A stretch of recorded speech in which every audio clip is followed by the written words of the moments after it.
Education ground চ্যানেলে সকলকে জানাই স্বাগত। আশা করি সবাই ভালো আছো। আমি তোমাদের সঙ্গে সৌরভ। আজকে আমরা যে রিসেন্টলি যে কারেন্ট টপিক রয়েছে 69 ফিল্ম ফেয়ার অ্যাওয়ার্ড 2024 নিয়ে আলোচনা করব। দেখো এখান থেকে পরীক্ষায় একটি ও দুটি কোশ্চেন পরীক্ষায় আসবেই। তাহলে দেখো প্রথম কোশ্চেন যে ফিল্ম ফেয়ার অ্যাওয়ার্ড 2024 এটা কততম অ্যাওয়ার্ড? 69। এখান থেকে একটা কোশ্চেন আমরা পেয়ে গেলাম। তাহলে নেক্সটে দেখো ফিল্ম ফেয়ার অ্যাওয়ার্ড, এখান থেকে আমাদের কিছু স্ট্যাটিক জিকে কোশ্চেন জানতে হবে, কারণ কি স্ট্যাটিক কোশ্চেন থেকে এক দুটো কোশ্চেন পরীক্ষায় জিজ্ঞেস করে। এই যে ফিল্ম ফেয়ার অ্যাওয়ার্ড রয়েছে এটা মেইনলি কোন ভাষার ফিল্মের উপর দেওয়া হয়? হিন্দি ল্যাঙ্গুয়েজ ফিল্মের উপর দেওয়া হয়। এই অ্যাওয়ার্ডটা দেওয়ার প্রথম চালু হয় কত সনে? 1954 সনে। এর সঙ্গে মনে রাখবে তোমরা ন্যাশনাল যে ফিল্ম অ্যাওয়ার্ড রয়েছে সেটাও দেওয়া চালু হয় কবে? 1954 সনে। এই বছর যে ফিল্ম ফেয়ার অ্যাওয়ার্ড যে অনুষ্ঠানটা আয়োজন সেটা কোথায় হয়েছিল? গুজরাটের গান্ধীনগরে হয়েছিল। তাহলে ফিল্ম ফেয়ার অ্যাওয়ার্ড থেকে আমাদের কি কি জানা জরুরি? মেইন যে টপিক রয়েছে best film, best actor, best actress, তারপরে বেস্ট ডিরেক্টর, এগুলি আমাদের জানতে হবে। তাহলে আমরা এখন সেগুলি জানবো।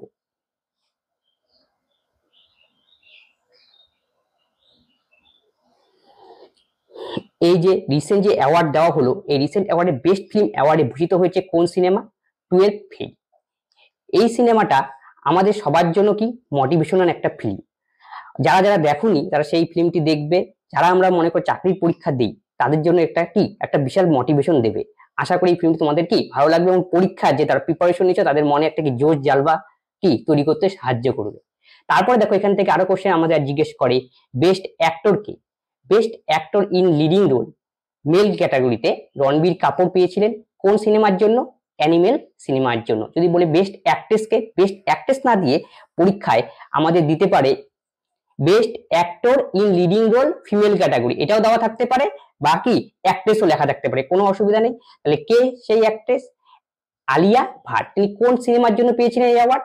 রকি ও রানী কি প্রেম কাহিনী কি সিনেমার জন্য। সবচেয়ে হট টপিক এখান থেকে এই কোশ্চেনটি আসতে পারে পরীক্ষায়, বেস্ট ডিরেক্টর কে? বিধু বিনোদ চোপড়া। কেননা আমরা পরীক্ষায় best film, best actor, best actress এগুলি মুখস্থ করে যাই, কিন্তু পরীক্ষায় যখন মনে করো এসএসসির বিভিন্ন শিফটে পরীক্ষা হয় তখন কি করে ভিতর থেকে কোশ্চেন কি দেওয়া চালু করে, তখন আমাদের কি best director, best film in critic এই সমস্ত কি আমাদের জানা জরুরি। তা দেখো বেস্ট ডিরেক্টর কে পেয়েছিলেন? বিধু বিনোদ চোপড়া। তিনি কোন সিনেমার ডিরেক্টর ছিলেন? যে 12 ফেল সিনেমাটা রয়েছে তার ডিরেক্টর ছিলেন কে? তিনি। তারপরে আমরা কি পড়বো? Best film. এটা ফিল্ম পড়ার সময় মনে রাখতে হবে বেস্ট ফিল্ম অন কি ক্রিটিকের উপর দেওয়া হয়েছে। কোন movie? Zoram.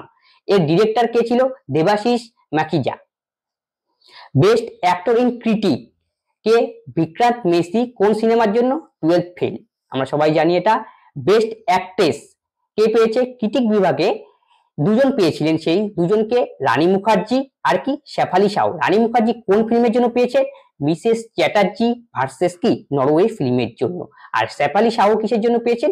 Three of us ফিল্মের জন্য। তাহলে পরীক্ষার জন্য আমাদের কি কি মনে রাখতে হবে? বেস্ট ফিল্ম কোনটা? 12 fail. Best actor in leading role কে? Ranbir Kapoor. Best actor in leading role ফিমেলে কে? আলিয়া ভাট। বেস্ট ডিরেক্টর কে? বিধু বিনোদ চোপড়া। আর বেস্ট ফিল্ম এখানে মনে রাখার বিষয় কি? ক্রিটিক থাকবে লেখা, কিন্তু বেস্ট ফিল্ম অন ক্রিটিক, তখন তোমাকে অ্যান্সার করতে হবে কি জোরাম। আর best actor in critic Vikrant Massey. Best actress in critics Rani Mukherjee ও শেফালি শাহ দুজন পেয়েছে। তাহলে দেখো বেস্ট প্লেব্যাক সিঙ্গার ফিমেল ক্যাটাগরিতে পেয়েছেন কে? শিল্পা রাও। কোন কোন গানের জন্য পেয়েছে? বেশারম রং, এটা পাঠান মুভির গান। বেস্ট প্লেব্যাক সিঙ্গার কে পেয়েছেন মেল ক্যাটাগরিতে? ভূপেন্দ্র বাবাল। তিনি কোন সিনেমার জন্য পেয়েছেন? অ্যানিমেল মুভির জন্য। আর কি গানের নাম কি ছিল? অর্জুন ভেয়ালি। বেস্ট লিরিক পরীক্ষায় জিজ্ঞেস করতে পারে, বেস্ট লিরিকের জন্য কে পেয়েছে? অমিতাভ ভট্টাচার্য। কোন গানের জন্য? যারা হাটকে যারা বাসকে।